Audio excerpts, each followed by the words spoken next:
നമസ്കാരം KCN വാർത്തകളിലേക്ക് സ്വാഗതം. പ്രധാന വാർത്തകൾ. കാസർഗോഡ് ജനറൽ ആശുപത്രിയിൽ ഡയാലിസിസ് മെഷീനുകൾ തകരാറിൽ. ഉപ്പുവെള്ളം ഉപയോഗിച്ചത് മെഷീൻ തകരാറിലാകാൻ കാരണമായെന്ന് വിലയിരുത്തൽ. ഡയാലിസിസ് മുടങ്ങുമെന്ന ഭീതിയിൽ രോഗികളും ബന്ധുക്കളും. KCN news exclusive. തൊഴിലാളി ദിനത്തിൽ കഠിനാധ്വാനത്തിന്റെയും ആത്മസമർപ്പണത്തിന്റെയും കൊടിയടയാളമായി ഉയർന്നുവന്ന ഇന്ത്യൻ കോഫി ഹൌസിന്റെ രാജ്യത്തെ ഏറ്റവും വലിയ ഹോട്ടൽ സമുച്ചയം മുഖ്യമന്ത്രി പിണറായി വിജയൻ നാടിന് സമർപ്പിച്ചു. തൊഴിലാളികളുടെ ഉടമസ്ഥതയിൽ പ്രവർത്തിച്ചുകൊണ്ടിരുന്ന ഇന്ത്യൻ കോഫി ഹൌസ് ശൃംഖലയുടെ നൂതന സംരംഭമാണ് കണ്ണൂർ ധർമ്മശാലയിൽ ആരംഭിച്ചത്. തൊഴിലാളി വിരുദ്ധ സമീപനമാണ് കേന്ദ്ര സർക്കാരിന്റേതെന്നും കോർപ്പറേറ്റുകൾക്ക് വേണ്ടിയാണ് ഇപ്പോഴത്തെ ഭരണമെന്നും രമേശ് ചെന്നിത്തല. ബദിയടുക്കയിൽ നടന്ന യൂത്ത് മാർച്ച് ഉദ്ഘാടനം ചെയ്യാൻ കാസർഗോഡ് എത്തിയതായിരുന്നു പ്രതിപക്ഷ നേതാവ്. തൊഴിലാളികളുടെ കരുത്തറിയിച്ച് നാടെങ്ങും മെയ് ദിന റാലി. 8 മണിക്കൂർ ജോലി എന്ന തൊഴിലാളികളുടെ അവകാശ സംരക്ഷണത്തിൽ ലോകമെങ്ങും ആഘോഷങ്ങൾ. കുമ്പള കൊലപാതകത്തിലെ 4 പ്രതികളെ തിരിച്ചറിഞ്ഞതായി സൂചന. കൊലപാതകത്തിന് പിന്നിൽ മണൽ കടത്തുമായി ബന്ധപ്പെട്ട തർക്കം. കടുത്ത വരൾച്ചയിലും ജനങ്ങൾക്ക് കുടിവെള്ള വിതരണം മുടങ്ങാത്ത ചാത്തപ്പാടി സമഗ്ര കുടിവെള്ള വിതരണ സമിതിയുടെ സേവനം പ്രതിസന്ധിയിൽ. വോൾട്ടേജ് ക്ഷാമവും വൈദ്യുതി മുടക്കവും കാരണമായെന്ന് ഭാരവാഹികൾ KCN ന്യൂസിനോട്. മതസൗഹാർദ്ദത്തിന്റെ സ്നേഹവിരുന്നിനായി ജുമാ മസ്ജിദ് അംഗങ്ങൾ പുത്തികെ ഹിന്ദു തറവാട്ടിലെത്തി. തറവാട്ടിലെ പുനഃപ്രതിഷ്ഠയുടെയും ബ്രഹ്മകലശത്തിന്റെയും പ്രധാന ചടങ്ങുകൾക്ക് മസ്ജിദ് അംഗങ്ങൾ സാക്ഷിയായി. വിശദമായ വാർത്തകളിലേക്ക്. കാസർഗോഡ് ജനറൽ ആശുപത്രിയിൽ മുഴുവൻ ഡയാലിസിസ് മെഷീനുകളും തകരാറിൽ. ഉപ്പുവെള്ളം ഉപയോഗിച്ചതാണ് 8 മെഷീനും തകരാറിലാകാൻ കാരണമായതെന്ന് വിലയിരുത്തൽ. ഡയാലിസിസ് മുടങ്ങുമെന്ന ഭീതിയിൽ രോഗികളും ബന്ധുക്കളും. മറ്റ് ആശുപത്രികളെ സമീപിക്കാൻ ജനറൽ ആശുപത്രി അധികൃതർ രോഗികൾക്ക് നിർദ്ദേശം നൽകി. KCN news exclusive. സംസ്ഥാന സർക്കാരിന്റെ വകയായി 4ഉം KMCC അടക്കമുള്ള വിവിധ സംഘടനകൾ സംഭാവനയായി നൽകിയ 4 മെഷീനും ഉൾപ്പെടെ 8 ഡയാലിസിസ് മെഷീൻ ഉപയോഗിച്ച് രാവിലെ 6ഉം വൈകിട്ട് 5ഉം രോഗികൾക്ക് ഡയാലിസിസ് ചെയ്യുവാനുള്ള സംവിധാനമാണ് ഉണ്ടായിരുന്നത്. തിങ്കളാഴ്ച രാവിലെ ഇവിടെ 6 പേർ ഡയാലിസിസിന് വിധേയമായിരുന്നു. ഉച്ചയോടെയാണ് മെഷീൻ തകരാറിലായ വിവരം അധികൃതരുടെ ശ്രദ്ധയിൽപ്പെടുന്നത്. തകരാർ പരിഹരിക്കാൻ പാലക്കാട് നിന്ന് വിദഗ്ധ സംഘം തിങ്കളാഴ്ച രാത്രിയോ ചൊവ്വാഴ്ച രാവിലെയോടെയോ കാസർഗോഡ് എത്തുമെന്നാണ് കരുതുന്നത്. ഡയാലിസിസ് ചെയ്യാൻ മുൻകൂട്ടി ബുക്ക് ചെയ്യേണ്ടതിനാൽ ഇവിടെ ഡയാലിസിസ് തുടർന്നു വന്ന രോഗികളും ബന്ധുക്കളും ഇനിയെന്ത് എന്ന ചോദ്യത്തിനു മുന്നിൽ പകച്ചു നിൽക്കുകയാണ്. തകരാർ പരിഹരിക്കാൻ എല്ലാ സാധ്യതകളും പ്രയോജനപ്പെടുത്തി ഡയാലിസിസ് മെഷീനുകൾ പ്രവർത്തന സജ്ജമാക്കാനുള്ള നീക്കങ്ങൾ ആരംഭിച്ചിട്ടുള്ളതായി ബന്ധപ്പെട്ടവർ പറഞ്ഞു. News desk KCN. തൊഴിലാളി ദിനത്തിൽ തൊഴിലാളികളുടെ കഠിനാധ്വാനത്തിന്റെയും ആത്മസമർപ്പണത്തിന്റെയും കൊടിയടയാളമായി ഉയർന്നുവന്ന ഇന്ത്യൻ കോഫി ഹൌസിന്റെ രാജ്യത്തെ ഏറ്റവും വലിയ ഹോട്ടൽ സമുച്ചയം മുഖ്യമന്ത്രി ഉദ്ഘാടനം ചെയ്തു. AKGയുടെ ഉപദേശ നിർദ്ദേശങ്ങളുടെ അടിസ്ഥാനത്തിൽ പൂർണ്ണമായും തൊഴിലാളികളുടെ ഉടമസ്ഥതയിൽ പ്രവർത്തിച്ചുകൊണ്ടിരിക്കുന്ന ഇന്ത്യൻ കോഫി ഹൌസ് ശൃംഖലയിലെ ഏറ്റവും നൂതനമായ സംരംഭമാണ് കണ്ണൂർ ധർമ്മശാലയിൽ മുഖ്യമന്ത്രി പിണറായി വിജയൻ തിങ്കളാഴ്ച വൈകുന്നേരം നാടിന് സമർപ്പിച്ചത്. കോഫി ഹൌസിലെ ജീവനക്കാർ സമർപ്പിച്ച AKGയുടെ അർദ്ധകായ പ്രതിമ മുഖ്യമന്ത്രി അനാച്ഛാദനം ചെയ്തു. ധർമ്മശാലയിൽ പ്രവർത്തനമാരംഭിച്ച ഇന്ത്യൻ കോഫി ഹൌസ് കെട്ടിട സമുച്ചയത്തിന്റെ ഉദ്ഘാടന ചടങ്ങ് അക്ഷരാർത്ഥത്തിൽ നാടിന്റെ ആഘോഷമാക്കി മാറ്റി. 12 കോടി രൂപ ചെലവിൽ 3 നിലകളിലുള്ള ഹോട്ടൽ സമുച്ചയത്തിന്റെ ഗ്രൗണ്ട് ഫ്ലോറിൽ vegetarian, non vegetarian, Chinese, north Indian വിഭവങ്ങൾ ഉൾപ്പെടെയുള്ള AC, നോൺ AC റെസ്റ്റോറന്റുകളും 1ാം നിലയിൽ AC കോൺഫറൻസ് ഹാളും കിച്ചൺ സൗകര്യത്തോടെയുള്ള ഭക്ഷണശാലയുമുണ്ട്. 2ാം നിലയിൽ AC സ്യൂട്ട് റൂമുകൾ, 3ാം നിലയിൽ റൂഫ് ടോപ്പ് റെസ്റ്റോറന്റ് തുടങ്ങിയവയുമുണ്ട്. 1.40 ലക്ഷം രൂപ ചിലവഴിച്ച് നിർമ്മിച്ച മലിനജല ശുദ്ധീകരണ പ്ലാന്റും പ്രത്യേകതയാണ്. ധർമ്മശാലയിലെത്തുന്നവർക്ക് ഇനി ഇന്ത്യൻ കോഫി ഹൌസിന്റെ രുചിവൈവിധ്യങ്ങൾ ആസ്വദിച്ചു കഴിക്കാം. MLAമാരായ ജെയിംസ് മാത്യു, TV രാജേഷ്, ജില്ലാ പഞ്ചായത്ത് പ്രസിഡന്റ് KV സുമേഷ്, സഹകരണ സംഘം registrar S Lalithambika IAS, Anthoor നഗരസഭാ ചെയർപേഴ്സൺ PK ശ്യാമള, കല്യാശ്ശേരി ഗ്രാമപഞ്ചായത്ത് president EP Omana, PV Balakrishnan, NV Ajaykumar, P Muhammad Kunhi, P Jayarajan തുടങ്ങി നിരവധി പേർ പരിപാടിയിൽ പങ്കെടുത്തു. ഇതോടൊപ്പം സാന്ത്വന പരിചരണ രംഗത്ത് ഉദാത്ത മാതൃകയായ IRPCക്ക് നൽകുന്ന ധനസഹായം ചെയർമാൻ P ജയരാജൻ ഏറ്റുവാങ്ങി. തൊഴിലാളി വിരുദ്ധ സമീപനമാണ് കേന്ദ്ര സർക്കാർ സ്വീകരിച്ചിരിക്കുന്നതെന്നും കോർപ്പറേറ്റുകൾക്ക് വേണ്ടിയാണ് ഇപ്പോഴത്തെ ഭരണമെന്നും പ്രതിപക്ഷ നേതാവ് രമേശ് ചെന്നിത്തല ബദിയടുക്കയിൽ നടന്ന യൂത്ത് മാർച്ച് ഉദ്ഘാടനം ചെയ്യാൻ കാസർഗോഡ് എത്തിയതായിരുന്നു അദ്ദേഹം. ചൂരി ജുമാ മസ്ജിദ് സന്ദർശിച്ച ചെന്നിത്തല റിയാസ് മൗലവി കേസിന്റെ പുരോഗതിയെക്കുറിച്ച് കമ്മിറ്റി ഭാരവാഹികളോട് ചോദിച്ചറിഞ്ഞു. വ്യവസായ മേഖലകളിൽ അനാവശ്യ സമരങ്ങൾ അടിച്ചേൽപ്പിക്കരുതെന്നും തൊഴിലാളി വിരുദ്ധ സമീപനമാണ് കേന്ദ്ര സർക്കാർ സ്വീകരിച്ചിരിക്കുന്നതെന്നും പ്രതിപക്ഷ നേതാവ് രമേശ് ചെന്നിത്തല അഭിപ്രായപ്പെട്ടു. കാസർഗോഡ് ജില്ലാ INTUCയുടെ നേതൃത്വത്തിൽ നടന്ന മെയ്ദിന പരിപാടി ഉദ്ഘാടനം ചെയ്ത് സംസാരിക്കുകയായിരുന്നു അദ്ദേഹം. രാജ്യത്ത് തൊഴിലാളികൾ ഉണ്ടെന്നുള്ള കാര്യം പോലും നരേന്ദ്രമോദി ഓർക്കുന്നില്ല. കോർപ്പറേറ്റുകളുടെ ഭരണമാണ് ഇന്ത്യയിൽ നടക്കുന്നത്. മുതലാളിമാർക്ക് വേണ്ടിയുള്ള ഭരണം. കോർപ്പറേറ്റുകളുടെ പ്രോഫിറ്റ് മോട്ടീവ് മാത്രം കൺസിഡർ ചെയ്യുന്ന കരുതുന്ന മുൻഗണന കൊടുക്കുന്ന ഒരു ഭരണകൂടമായി നരേന്ദ്രമോദി ഭരണം മാറുകയാണ്. കേരളം നേരിട്ട ഏറ്റവും വലിയ പ്രതിസന്ധി അനാവശ്യമായ തൊഴിൽ സമരങ്ങളും തർക്കങ്ങളും കേരളത്തിലെ വ്യാവസായിക മേഖലയെ തളർത്തി എന്നുള്ളത് സത്യമാണ്. ചടങ്ങിൽ PG Deb, advocate MC Jose, Hakeem Kunnil തുടങ്ങി നിരവധി പേർ പങ്കെടുത്തു. തുടർന്ന് സംസ്ഥാന സർക്കാരിൻ്റെ ഭരണത്തകർച്ചയ്ക്കെതിരെയും കേന്ദ്ര സർക്കാരിൻ്റെ വർഗീയ നയങ്ങൾക്കെതിരെയും യൂത്ത് കോൺഗ്രസ് സംസ്ഥാന പ്രസിഡന്റ് ഡീൻ കുര്യാക്കോസ് നയിക്കുന്ന യൂത്ത് മാർച്ച് ബദിയടുക്കയിൽ പ്രതിപക്ഷ നേതാവ് രമേശ് ചെന്നിത്തല ഉദ്ഘാടനം ചെയ്തു. കേരളത്തിലെ ഇടതുപക്ഷ ജനാധിപത്യ മുന്നണി ഇതേ രൂപത്തിൽ 5 വർഷം കേരളം ഭരിക്കില്ല എന്നുള്ള കാര്യം ഞാൻ ഈ ബദിയടുക്ക് വെച്ച് പറയാൻ ആഗ്രഹിക്കുന്നു. ഏതെങ്കിലും കാര്യത്തിൽ ഇടതുപക്ഷ മുന്നണിയിലായി അഭിപ്രായ ഐക്യമുണ്ടോ, യോജിപ്പുണ്ടോ?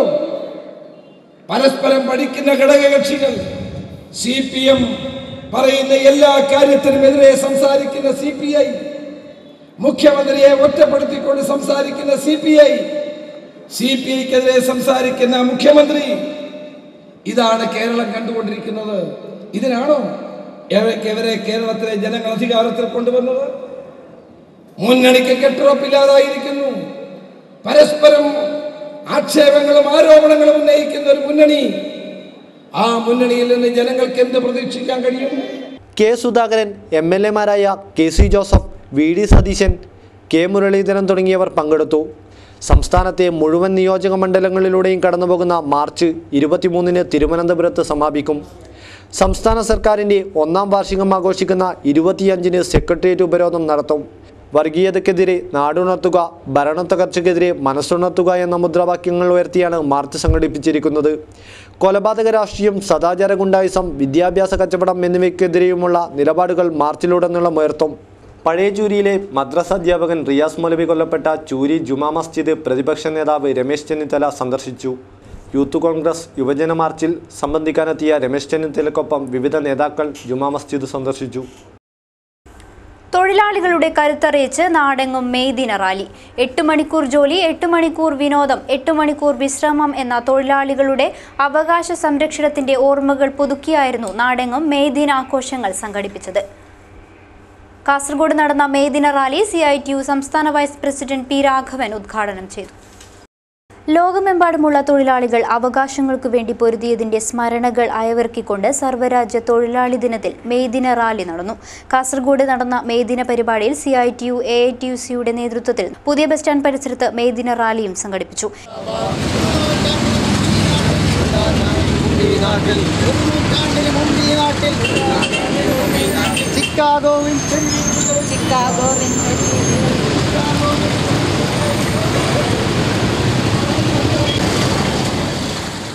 KSRTC പരിസരത്തു നിന്നും ആരംഭിച്ച പ്രകടനം CITU സംസ്ഥാന വൈസ് പ്രസിഡന്റ് P. രാഘവൻ ഉദ്ഘാടനം ചെയ്തു. മുതലാളിമാരില്ലാത്ത ഒരു ലോകം ആരെങ്കിലും സങ്കല്പിക്കാൻ പറ്റും? ചില ആൾ പറയാറുണ്ട്, മുതലാളി ഉണ്ടെങ്കിലേ തൊഴിലാളി ഉള്ളൂ എന്ന് പറയാറുണ്ട്. എന്നാൽ മുതലാളി ഇല്ലാതെ തൊഴിലാളി ഉണ്ട് എന്ന് തെളിയിച്ചതായിരുന്നു 70 കൊല്ലക്കാർ. ഇന്ന് ലോകത്തിൻ്റെ വിവിധ ഭാഗങ്ങളിൽ തൊഴിലാളി വർഗം ഭരിക്കുന്നുണ്ട്. കൊറിയയിലും ചൈനയിലും വിയറ്റ്നാമിലും. പരിപാടിയിൽ C. ജനാർദ്ദനൻ അധ്യക്ഷത വഹിച്ചു. AITUC നേതാവ് E. Krishnan, Raghavan master, K. Pavithran, K. Gangadharan, C. Janardhanan, K. Muhammad Haneefa, K. Bhaskaran തുടങ്ങിയവർ സംസാരിച്ചു. കാസർഗോഡ് നടന്ന മെയ്ദിന കായികമേളയിൽ വിജയികളായവർക്കുള്ള സമ്മാനദാനം പരിപാടിയിൽ വെച്ച് വിതരണം ചെയ്തു. കുമ്പള കൊലപാതകം 4 പ്രതികളെ തിരിച്ചറിഞ്ഞതായി സൂചന. കൊലപാതകത്തിന് പിന്നിൽ മണൽക്കടത്തുമായി ബന്ധപ്പെട്ട തർക്കം. ഒപ്പമുണ്ടായിരുന്ന സുഹൃത്ത് അപകടനില തരണം ചെയ്തു. കൊലക്കേസ് പ്രതിയായ പേർവാഡിലെ അബ്ദുൽ സലാമിനെയാണ് വെട്ടിക്കൊലപ്പെടുത്തിയ നിലയിൽ കണ്ടെത്തിയത്. കൂടെയുണ്ടായിരുന്ന മറ്റൊരു യുവാവിനെ കുത്തേറ്റ് ഗുരുതരമായ പരിക്കുകളോടെ മംഗലാപുരത്തെ ആശുപത്രിയിൽ പ്രവേശിപ്പിച്ചു. കുമ്പള മാളിയങ്കര കോട്ടയിൽ ആളൊഴിഞ്ഞ സ്ഥലത്താണ് മൃതദേഹം കണ്ടെത്തിയത്. ബദരിയ നഗറിലെ നൌഷാദിനാണ് കുത്തേറ്റ് ഗുരുതരമായി പരിക്കേറ്റത്. ഞായറാഴ്ച പുലർച്ചെ 1 മണിയോടെ ഓട്ടോറിക്ഷയിൽ സംശയാസ്പദ സാഹചര്യത്തിൽ കറങ്ങുന്നതിനിടെ അബ്ദുൽ സലാമും നൌഷാദും ഉൾപ്പെടെ 4 പേരെ കുമ്പള പോലീസ് കസ്റ്റഡിയിലെടുത്തിരുന്നു. ഇവരെ ഞായറാഴ്ച ഉച്ചയ്ക്ക് 2 മണിയോടെ വിട്ടയച്ചു. ഇതിനുശേഷമാണ് സലാമിനെ കൊലപ്പെടുത്തിയ നിലയിൽ കണ്ടെത്തിയത്. കുടിപ്പകയാണ് കൊലയ്ക്ക് കാരണമെന്നാണ് സംശയിക്കുന്നത്. വിവരമറിഞ്ഞ് ഉന്നത പോലീസ് ഉദ്യോഗസ്ഥർ സ്ഥലത്തെത്തി അന്വേഷണം ആരംഭിച്ചിട്ടുണ്ട്. സംഭവ സ്ഥലത്ത് 2 ബൈക്കുകൾ മറിഞ്ഞുകിടക്കുന്ന നിലയിലും 1 ഓട്ടോറിക്ഷ നിർത്തിയിട്ട നിലയിലും കണ്ടെത്തി. 2014 കുമ്പള പഞ്ചായത്ത് മുൻ അംഗം പേരാൽ മുഹമ്മദിന്റെ മകൻ ഷഫീഖിനെ കൊലപ്പെടുത്തിയ കേസിലെ പ്രതിയാണ് കൊല്ലപ്പെട്ട അബ്ദുൽ സലാം എന്നാണ് പോലീസ് പറയുന്നത്. മണലെടുപ്പുമായി ബന്ധപ്പെട്ട പ്രശ്നമാണ് അന്ന് ഷഫീഖിന്റെ കൊലയ്ക്ക് കാരണമായത്. ഈ കേസിൽ ജയിലിലായിരുന്ന സലാം പിന്നീട് ജാമ്യത്തിൽ പുറത്തിറങ്ങുകയായിരുന്നു.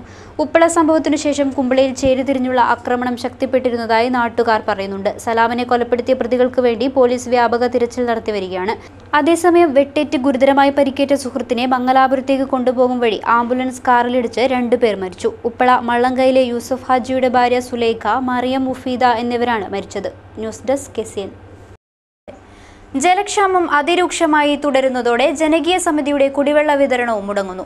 ചെങ്കള പഞ്ചായത്തിലെ വിവിധ പ്രദേശങ്ങളിൽ 1.5 പതിറ്റാണ്ടായി കുടിവെള്ള വിതരണം നടത്തുന്ന ചാത്തപ്പാടി സമഗ്ര കുടിവെള്ള വിതരണ സമിതിയുടെ സേവനവും പ്രതിസന്ധിയിൽ.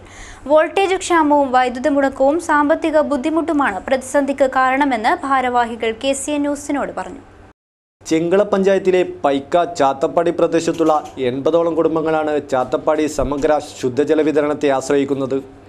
2003 ആരംഭിച്ച പദ്ധതി കഴിഞ്ഞ 14 വർഷമായി സംഘാടകർ മുടങ്ങാതെ തുടരുന്നു. എന്നാൽ ഇത്തവണ കുടിവെള്ളക്ഷാമം അതിരൂക്ഷമായ സാഹചര്യത്തിൽ ഈ പദ്ധതിയും മുടങ്ങുന്ന അവസ്ഥയാണ്. 12 ലക്ഷം രൂപ ചിലവിൽ നിർമ്മിച്ച ഈ പദ്ധതിയും നിർത്തലാകുമോ എന്നതാണ് പ്രദേശവാസികളുടെ ആശങ്ക. വോൾട്ടേജ് ക്ഷാമവും വൈദ്യുതി മുടക്കവും മൂലം കുടിവെള്ള വിതരണം തടസ്സപ്പെടുന്നുവെന്നും ഇതിനൊരു പരിഹാരം കാണണമെന്നുമാണ് പ്രദേശത്തെ വീട്ടമ്മമാർ പറയുന്നത്. ചുറ്റുപാട് കിണറൊന്നുമില്ല. കറണ്ട് ഇല്ലെങ്കിൽ ഞങ്ങൾക്ക് വെള്ളമില്ല, കുടിക്കാൻ ഭയങ്കര ബുദ്ധിമുട്ടാണ്. ഇപ്പോൾ കറണ്ട് ഇട്ട് ഒപ്പിച്ച് ഇങ്ങനെ പോകുന്നത്. കിണറില്ല, നമുക്ക് വലിയ ചുറ്റുവട്ടം കിണറില്ല, ഈ വെള്ളമാണ് ഉപയോഗിക്കുന്നത്. എന്നാൽ മാസത്തിൽ 10,000 ലിറ്റർ വെള്ളം 100 രൂപ വീതം കരമടച്ചാണ് കൊടുക്കുന്നത്. വൈദ്യുതി ബില്ലാകട്ടെ മാസത്തിൽ ഏകദേശം 5,000 രൂപയോളം വരുന്നതും കുടിവെള്ള വിതരണത്തെ മോശമായി ബാധിക്കുന്നുണ്ട്. ജനങ്ങളുടെ ദുരിതത്തിനാശ്രയമായ ഈ പദ്ധതി എന്നാൽ വിതരണ സമിതിയെ സംബന്ധിച്ചിടത്തോളം ഇപ്പോൾ തീരാ നഷ്ടമാണ്. ബന്ധപ്പെട്ട കേന്ദ്രങ്ങളിൽ നിന്നും സാമ്പത്തിക സഹായം ലഭിച്ചാൽ മാത്രമേ ഈ പദ്ധതി മുന്നോട്ട് കൊണ്ടുപോകാൻ സാധിക്കൂ എന്ന് ചാത്തപ്പാടി സമഗ്ര ശുദ്ധജല വിതരണ സമിതി സെക്രട്ടറി ഗിരികൃഷ്ണൻ KCN ന്യൂസിനോട് പറഞ്ഞു. 5,000 രൂപ ഓപ്പറേറ്റർക്ക് മാസത്തിൽ ചാർജ് കൊടുക്കണം, ശമ്പളം കൊടുക്കണം. വൈദ്യുതി ബില്ല് ഏകദേശം 5,000 രൂപയോളം മാസത്തിൽ വരുന്നുണ്ട്. അപ്പോൾ ചുരുങ്ങിയത് ഒരു മാസത്തിൽ 10,000 രൂപയോളം ചിലവ് ഈ പദ്ധതിക്ക് വേണ്ടി വരുന്നുണ്ട്. പക്ഷേ അത്രയും പൈസ കിട്ടുന്നില്ല. 82 വീട്ടിൽ നിന്ന് കിട്ടിയാൽ ചിലപ്പോൾ 8,000, 8,000, 8,200 രൂപയോളം കിട്ടും. ബാക്കി പൈസ കടമായിട്ടാണ് നിൽക്കുന്നത്. അതുകൊണ്ട് ബന്ധപ്പെട്ട കേന്ദ്രങ്ങൾ ജനപ്രതിനിധികൾ ലക്ഷക്കണക്കിന് കോടിക്കണക്കിന് രൂപ കുടിവെള്ളത്തിന് വേണ്ടി ചിലവഴിക്കുന്നുണ്ട് ഗവൺമെൻറ്. അപ്പോൾ ഇത്തരം ഘട്ടത്തിൽ അത്യാവശ്യ ഘട്ടങ്ങളിൽ ഏതെങ്കിലും ഫണ്ടിൽ നിന്ന് ഇത്തരം സമിതികൾക്ക് ഒരു സഹായം, സാമ്പത്തിക സഹായം നൽകുകയാണെങ്കിൽ ഇത് നല്ല രീതിയിൽ കൊണ്ടുപോകാനും ഈ പ്രദേശത്തെ എല്ലാ ജനങ്ങൾക്കും കുടിവെള്ളം എത്തിക്കാനും ഇതിനേക്കാൾ ഉപരി നല്ല രീതിയിൽ ആവശ്യത്തിന് വെള്ളം എത്തിക്കാൻ വേണ്ടി കഴിയും. അതിന് ജനപ്രതിനിധികളും അതുപോലെ ബന്ധപ്പെട്ട കേന്ദ്രങ്ങളും ശ്രദ്ധിക്കണം എന്നാണ് ഞങ്ങൾക്ക് ഇതുമായി പറയാനുള്ളത്. കടുത്ത വരൾച്ചയിലും കുടിവെള്ളക്ഷാമത്തിലും ചാത്തപ്പാടിയിലെ ജനങ്ങൾ ബുദ്ധിമുട്ട് അനുഭവിച്ചിരുന്നില്ല. എന്നാൽ വൈദ്യുതി മുടക്കവും വർദ്ധിച്ചു വരുന്ന സാമ്പത്തിക പ്രതിസന്ധിയും കുടിവെള്ള വിതരണത്തെ തടസ്സപ്പെടുത്തിയിരിക്കുകയാണ്. ജനപ്രതിനിധികളും ഇതിനു വേണ്ട നടപടികൾ സ്വീകരിക്കുമെന്ന് പ്രതീക്ഷിക്കാം. News desk KCN. മതസൗഹാർദ്ദത്തിന്റെ സ്നേഹവിരുന്നിനായി ഒടുവിൽ ജുമാ മസ്ജിദ് അംഗങ്ങൾ പുത്തികെ ഹിന്ദു തറവാട്ടിലെത്തി.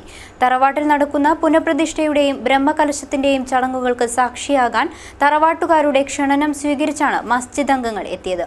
മതത്തിന്റെ പേരിൽ തമ്മിലടിക്കുമ്പോൾ കാലങ്ങളായുള്ള സൗഹാർദ്ദം ഈ നാടിന്റെ പ്രത്യേകതയാണ്. മതത്തിൻ്റെ പേരിൽ തമ്മിലടിക്കുന്നവരും വർഗീയ ചിന്തകൾക്ക് മൂർച്ച കൂട്ടുന്നവരും പുത്തികയിലെ ഈ കാഴ്ചയൊന്ന് കാണണം. പുത്തികയിലെ പ്രസിദ്ധമായ പുത്തിക ഗുത്തു എന്ന ഹിന്ദു തറവാട്ടിൽ 35 വർഷത്തിനു ശേഷം പുനഃപ്രതിഷ്ഠയുടെയും ബ്രഹ്മകലശത്തിൻ്റെയും പ്രധാന ചടങ്ങുകൾ നടക്കുകയാണ്. വാദ്യമേളങ്ങളും ആളാരവങ്ങളും കൊണ്ട് ധന്യമായ തറവാട്ടിലേക്ക് മതസൗഹാർദ്ദത്തിൻ്റെ സന്ദേശം വിളിച്ചോതി തൊട്ടടുത്തുള്ള പുത്തിക ജുമാ മസ്ജിദ് സംഘം എത്തി. പ്രത്യേകം സജ്ജമാക്കിയ ഇരിപ്പിടത്തിൽ ഇരുത്തി തറവാട്ടംഗങ്ങൾ വന്നവരോട് സ്നേഹാന്വേഷണം നടത്തി. കാലങ്ങളായി പള്ളിയിലും തറവാട്ടിലും നടക്കുന്ന ചടങ്ങുകൾ രണ്ട് മതസ്ഥരുടെയും ആഘോഷങ്ങളാണ്. സ്നേഹത്തിൻ്റെയും സൗഹാർദ്ദത്തിൻ്റെയും മതസന്ദേശമാണ് ഈ നാടിൻ്റെ പ്രത്യേകതയെന്ന് ജുമാ മസ്ജിദ് ഭാരവാഹികൾ പറയുന്നു. വളരെയേറെ മതസൗഹാർദ്ദം നിലനിൽക്കുന്ന ഈ സമയത്ത് കാസർഗോഡ് ജില്ലയിൽ നമുക്ക് കാണുന്ന സംഭവിക്കാൻ പാടില്ലാത്ത പലതും സംഭവിച്ചുകൊണ്ടിരിക്കുന്നതായി നമുക്കറിയാം. അത് മതസൗഹാർദ്ദത്തിന് തടസ്സമായി നിൽക്കുന്നു. ഞങ്ങളുടെ പുത്തിക പഞ്ചായത്തിൽ ഒരിക്കൽ പോലും അത്തരം സംഘർഷങ്ങളോ സംഘർഷാവസ്ഥയോ ഉണ്ടായിട്ടില്ല. അത് വീണ്ടും തുടരണം. പഴയ കാലഘട്ടങ്ങളിൽ എന്ന പോലെ തന്നെ ഇനിയും ദീർഘകാലം തുടരണം എന്ന ആഗ്രഹമാണ് ഞങ്ങൾക്കുള്ളത്. ഇരു മതസ്ഥരും തമ്മിലുള്ള ഈ സ്നേഹബന്ധം എല്ലാ കാലത്തും നിലനിൽക്കണമെന്നാണ് തറവാട്ടംഗങ്ങളും പറയുന്നത്. അമ്പലത്തിൽ ഇപ്പോൾ ഉത്സവം നടക്കുന്ന ഊർ ഞങ്ങൾക്ക് സഹകരിക്കും, ഞങ്ങൾ ക്ഷണിക്കും, ഞങ്ങൾ അങ്ങോട്ട് പോകും. അതേപോലെ തന്നെ പള്ളിയിൽ എന്തെങ്കിലും ഇവിടെ നടക്കുമ്പോൾ മറ്റെന്തെങ്കിലും കാര്യങ്ങൾ ചടങ്ങ് നടക്കുമ്പോൾ നമ്മളെ വിളിക്കും. അപ്പോൾ ഞങ്ങൾ സഹയിൽ ഞങ്ങൾ പോയിട്ട് ഞങ്ങൾ സഹകരിക്കും. നമ്മൾ എപ്പോഴും അതിൽ ബന്ധപ്പെടും. ഇത് വർഷങ്ങളായിട്ട് ഇങ്ങനെ നടക്കുന്നുണ്ട്. ഇനി ഇങ്ങനെ നടന്നിട്ട് പോകും. ഇവിടെ പിന്നെ ഇവിടെ ഇരിക്കുന്ന ഈ തറവാട് വീട്ടിലേക്ക് മറ്റേ അടുത്തിരിക്കുന്ന ജുമാ മസ്ജിദ് നല്ല അടുത്ത ബന്ധമുണ്ട്. പണ്ടന്നെ ഓരോ ഇങ്ങോട്ട് വന്നത് നമ്മൾ അങ്ങോട്ട് പോകുന്നില്ല, കാലങ്ങളായിട്ട് നടന്നുകൊണ്ടുവന്നത് ഇതാണ്. രാഷ്ട്രീയ മുതലെടുപ്പിനായി മതത്തെ ഉപയോഗപ്പെടുത്തുന്നവർ ഒരു ഭാഗത്ത് ആചാരങ്ങളുടെ പേരിൽ മനുഷ്യ മനസ്സുകളിൽ കാലുഷ്യം നിറക്കുമ്പോഴും ഇത്തരം സ്നേഹത്തുരുത്തുകൾ പ്രതീക്ഷയേകുന്നുണ്ട്. പരസ്പരം തിരിച്ചറിയുക എന്ന മതങ്ങളുടെ ഉദാത്ത ലക്ഷ്യത്തെ തലമുറകളിലൂടെ സാക്ഷാത്കരിക്കുന്ന ഇത്തരം പുണ്യമുഹൂർത്തങ്ങൾ ഇനിയും തുടരുമെന്ന് പ്രതീക്ഷിക്കാം. News desk KCN. Periya Indira Gandhi division trust Kannur kidney care ഫൗണ്ടേഷന്റെ സഹകരണത്തോടെ സൗജന്യ വൃക്കരോഗ നിർണയ ക്യാമ്പും ബോധവൽക്കരണ ക്ലാസും സംഘടിപ്പിച്ചു. പെരിയ കമ്മ്യൂണിറ്റി ഹെൽത്ത് സെന്റർ ഹാളിൽ വെച്ചാണ് ക്യാമ്പ് നടന്നത്. Periya Indira Gandhi vision trust Kannur kidney care ഫൗണ്ടേഷന്റെ സഹകരണത്തോടെയാണ് സൗജന്യ വൃക്കരോഗ നിർണയ ക്യാമ്പും ബോധവൽക്കരണ ക്ലാസും സംഘടിപ്പിച്ചത്. പെരിയ കമ്മ്യൂണിറ്റി ഹെൽത്ത് സെന്റർ ഹാളിൽ നടന്ന camp block panchayat president M. Gauri ഉദ്ഘാടനം ചെയ്തു. ജീവകാരുണ്യ പ്രവർത്തനമാണ് നടത്തുന്നത്. ഇപ്പൊ നമുക്കറിയാം, ഇന്ദിരാഗാന്ധിയുടെ നാമധേയത്തിൽ ഇങ്ങനെ ഒരു ക്യാമ്പ് നടത്തുമ്പോൾ നമുക്ക് വലിയ അഭിമാനമുണ്ട്. കാരണം ഒരു വനിത ഇന്ദിരാഗാന്ധി നമ്മുടെ ഇന്ത്യയുടെ പ്രധാന മന്ത്രിയായി ദീർഘകാലം പ്രവർത്തിച്ച് സ്ത്രീകളുടെ ഒരു അഭിമാന സ്തംഭമാണ് ഇന്ദിരാഗാന്ധി എന്നാണ് ഞാൻ മനസ്സിലാക്കുന്നത്. കാരണം ഞാൻ ചെറുപ്പകാലത്ത് ഇന്ദിരാഗാന്ധിയുടെ പ്രസംഗം കേൾക്കുമ്പോൾ വളരെയധികം ആവേശം തോന്നിയിട്ടുണ്ട്. അഡ്വക്കേറ്റ് PVC നായർ അധ്യക്ഷനായി. ജില്ലാ medical officer doctor AP Dinesh Kumar മുഖ്യാതിഥിയായിരുന്നു. Pullur Periya panchayat president Sharada S. Nair, doctor TA Rajmohan, C. Sasidharan, K. Kumaran, Augustine Jacob, P. Kunhambu Nair, PK Kumaran master തുടങ്ങിയവർ സംസാരിച്ചു. കേരള ഗവൺമെന്റ് ഫാർമസിസ്റ്റ് അസോസിയേഷൻ 59ാം സംസ്ഥാന സമ്മേളനം കാഞ്ഞങ്ങാട്ട് നടന്നു. റവന്യൂ മന്ത്രി E. ചന്ദ്രശേഖരൻ സമ്മേളനം ഉദ്ഘാടനം ചെയ്തു. കേരള ഗവൺമെന്റ് ഫാർമസിസ്റ്റ് അസോസിയേഷൻ 59ാമത് സംസ്ഥാന സമ്മേളനം കാഞ്ഞങ്ങാട്ട് വെച്ചാണ് നടന്നത്. റവന്യൂ മന്ത്രി E. ചന്ദ്രശേഖരൻ സമ്മേളനം ഉദ്ഘാടനം ചെയ്തു. വളരെ ശാസ്ത്രീയവും ഏറ്റവും വലിയ ആധുനികവുമായ സംവിധാനങ്ങൾ ഉൾപ്പെടെയുള്ള ആശുപത്രികളെ പോലും നമ്മുടെ സംസ്ഥാനത്ത് കാണും. എല്ലാ സർക്കാർ ആശുപത്രികളും താരതമ്യേന മെച്ചപ്പെട്ടു വരുന്നൊരു സാഹചര്യവുമുണ്ട്. എല്ലാറ്റിലും ഉപരി ചിലപ്പോൾ ഇന്ത്യയിലെ തന്നെ മറ്റ് സംസ്ഥാനങ്ങളിൽ കാണാത്ത വിധം പ്രാദേശികമായി പ്രൈമറി ഹെൽത്ത് സെന്ററുകൾ തൊട്ട് എത്രയോ വർഷങ്ങൾക്ക് മുമ്പേ 1970കളെ തുടർന്ന് തന്നെ പ്രാദേശിക തലം തൊട്ട് ആരോഗ്യ കേന്ദ്രങ്ങൾ തുടക്കം കുറിക്കുകയും അതിന്റെ പ്രവർത്തനം ചിട്ടപ്പെടുത്തി കൊണ്ടുപോകാൻ ശ്രമിക്കുകയും ചെയ്തതിന്റെ അനുഭവമുള്ളവരാണ് നമ്മൾ. പോരായ്മകളുണ്ട്, വേണ്ടത്ര ഡോക്ടർമാരില്ലാത്ത കാര്യങ്ങൾ ഉണ്ടാകാറുണ്ട്, അത്യാവശ്യം മരുന്നുകൾ ലഭിക്കാതെ പോകുന്ന പരാതികൾ വരാറുണ്ട്, വിവിധ കാലഘട്ടങ്ങളിൽ അതുണ്ടായിട്ടുണ്ട്. പക്ഷെ അതൊക്കെ പരിപൂർണമായി പരിഹരിച്ച് മുന്നോട്ട് പോകുക എന്ന ലക്ഷ്യത്തോടു കൂടിയാണ് ആർഗൻ പദ്ധതി നടപ്പാക്കുന്നത്. കാഞ്ഞങ്ങാട് നഗരസഭാ ചെയർമാൻ VV രമേശൻ അധ്യക്ഷനായി. M. രാജഗോപാലൻ MLA മുഖ്യാതിഥിയായിരുന്നു. ജില്ലാ panchayat president AGC Basheer pharmacy bulletin സമ്മേളന പതിപ്പ് പ്രകാശനം ചെയ്തു. Pharmacy services assistant director C. Ahammed പതിപ്പ് ഏറ്റുവാങ്ങി. Kerala state pharmacy council president B. Rajan മുഖ്യപ്രഭാഷണം നടത്തി. S. Sugathan, Philip Augustine, C. Ajith Kumar, doctor AP Dinesh Kumar, PD Krishnaraj തുടങ്ങിയവർ സംസാരിച്ചു. നീലേശ്വരം പടിഞ്ഞാറ്റം കൊഴുവലിലെ NSS ഓഡിറ്റോറിയം ആധുനിക സജ്ജീകരണങ്ങളോടെ നവീകരിച്ചു. പ്രശസ്ത സിനിമാ താരം ജഗദീഷ് ഓഡിറ്റോറിയത്തിന്റെ ഉദ്ഘാടന കർമ്മം നിർവഹിച്ചു. പുതിയ കാലഘട്ടത്തിൽ വെല്ലുവിളികൾ ഏറ്റെടുത്ത് ആധുനിക സജ്ജീകരണങ്ങളോടെയാണ് ഓഡിറ്റോറിയം നവീകരിച്ചത്. ആചാര്യ അനുസ്മരണത്തോടെയാണ് നവീകരിച്ച കെട്ടിടത്തിന്റെ ഉദ്ഘാടന ചടങ്ങ് നടന്നത്. പ്രശസ്ത സിനിമാ താരം ജഗദീഷ് കെട്ടിടത്തിന്റെ ഉദ്ഘാടനം നിർവഹിച്ചു. സാഹോദര്യത്തിലും മതസൗഹാർദ്ദത്തിലും മതനിരപേക്ഷതയിലും വിശ്വസിക്കുന്ന ഒരു സമൂഹത്തിൽ അവരവരുടെ വിശ്വാസങ്ങൾക്കനുസരിച്ച് പ്രവർത്തിക്കാനുള്ള സ്വാതന്ത്ര്യം നൽകുന്ന ഈ മണ്ണിൽ ഇവിടെ പല രാഷ്ട്രീയ പാർട്ടികളുടെ സാന്നിധ്യങ്ങൾ ഉണ്ട്. പക്ഷെ എല്ലാവർക്കും സ്വാതന്ത്ര്യമുണ്ട്. പക്ഷെ ഇതൊരു പൊതുചടങ്ങാണ്, ഇത് നാട്ടുകാർക്ക് വേണ്ടിയുള്ള ഓഡിറ്റോറിയമാണ് എന്ന നിലയ്ക്കാണ് ഇത്രയും വലിയ ഒരു ജനസാന്നിധ്യം ഇവിടെ ഉള്ളത്. അത് ഏതെങ്കിലും ഒരു വിഭാഗത്തിന്റേതല്ല, മറിച്ച് നീലേശ്വരത്തിന്റെ അഭിമാനമായി മാറുന്ന ഒരു ഓഡിറ്റോറിയത്തിന്റെ ഉദ്ഘാടനം നിർവഹിക്കാൻ കഴിഞ്ഞതിൽ ഞാൻ ഈശ്വരനോടുള്ള നന്ദി രേഖപ്പെടുത്തുന്നു. NSS Karayogam president P Raghavan Nair അധ്യക്ഷത വഹിച്ചു. NSS taluk union president P Unnikrishnan Nair, സമുദായ ആചാര്യൻ മന്നത്ത് പത്മനാഭന്റെ ഫോട്ടോ അനാച്ഛാദനം ചെയ്തു. നീലേശ്വരം നഗരസഭാ ചെയർമാൻ പ്രൊഫസർ KP ജയരാജൻ ചടങ്ങിലെ മുഖ്യാതിഥിയായിരുന്നു. ഓഡിറ്റോറിയത്തിന്റെ ആർക്കിടെക്ട് K ദാമോദരനെ ചടങ്ങിൽ ആദരിച്ചു. NSS താലൂക്ക് യൂണിയൻ പ്രതിനിധി M കുഞ്ഞമ്പു നായർ ഉപഹാര സമർപ്പണം നടത്തി. CPI ജില്ലാ എക്സിക്യൂട്ടീവ് അംഗം മംഗളം കുഞ്ഞികൃഷ്ണൻ, കോൺഗ്രസ് S ജില്ലാ പ്രസിഡന്റ് കൈപ്രത്ത് കൃഷ്ണൻ നമ്പ്യാർ, നീലേശ്വരം സർവീസ് സഹകരണ bank president M Radhakrishnan Nair, നഗരസഭാ കൗൺസിലർമാരായ PV Radhakrishnan, P Kunhikrishnan Nair, Ervatt Mohanan, P Bhargavi, NSS taluk union secretary R Mohanakumar, വനിതാ സമാജം taluk union president TV Saraswathi teacher, A Raghavan Nair, K Savithriamma എന്നിവർ സംസാരിച്ചു. NSS Karayogam secretary KM Gopalakrishnan Nair സ്വാഗതവും വൈസ് പ്രസിഡന്റ് M മധുസൂദനൻ നന്ദിയും പറഞ്ഞു. കലാപരിപാടികളും തുടർന്ന് അരങ്ങിലെത്തി. നവജീവൻ ഫിലിംസിന്റെ ബാനറിൽ ഒരുക്കിയ ചലച്ചിത്രത്തിന്റെ നാമപ്രഖ്യാപനവും ഗാനങ്ങളുടെ ഓഡിയോ റിലീസിംഗും നീലേശ്വരത്ത് നടന്നു. അനീതിക്കെതിരെ പോരാടുന്ന വിദ്യാർത്ഥി സമൂഹത്തിന്റെ കഥയാണ് സിനിമ പറയുന്നത്. നവജീവൻ കലാകേന്ദ്രയുടെ നേതൃത്വത്തിൽ നിർമ്മിക്കുന്ന സിനിമയുടെ നാമപ്രഖ്യാപനവും ഗാനങ്ങളുടെ ഓഡിയോ റിലീസിംഗും ശ്രീവത്സം ഓഡിറ്റോറിയത്തിൽ നടന്നു. മുൻ ആരോഗ്യവകുപ്പ് മന്ത്രി VC കബീർ പരിപാടി ഉദ്ഘാടനം ചെയ്തു.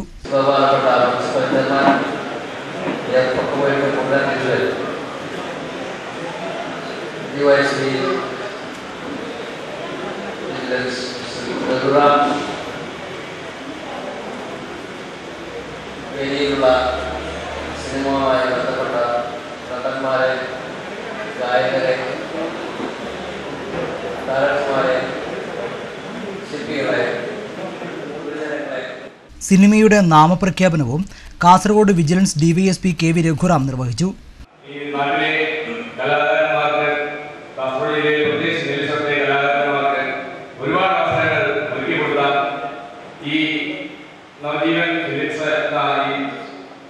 പ്രസ്ഥാനത്തിന്റെ പ്രവർത്തകർക്കെല്ലാം എല്ലാവിധ ഭാവങ്ങളും നേർന്നുകൊണ്ട് ഈ സിനിമയുടെ പേര് ഞാനിവിടെ പ്രഖ്യാപിക്കുകയാണ്. സിനിമയുടെ പേര് ചെറിയ ചെറിയ വലിയ കാര്യങ്ങൾ. സിനിമാ പ്രവർത്തകർക്കും ഈ സിനിമയുടെ പ്രവർത്തകർക്കും എല്ലാവർക്കും ഈ സിനിമയുടെ ചെറിയ ചെറിയ വലിയ കാര്യങ്ങൾ എന്നാണ് സിനിമയ്ക്ക് നാമകരണം ചെയ്തത്.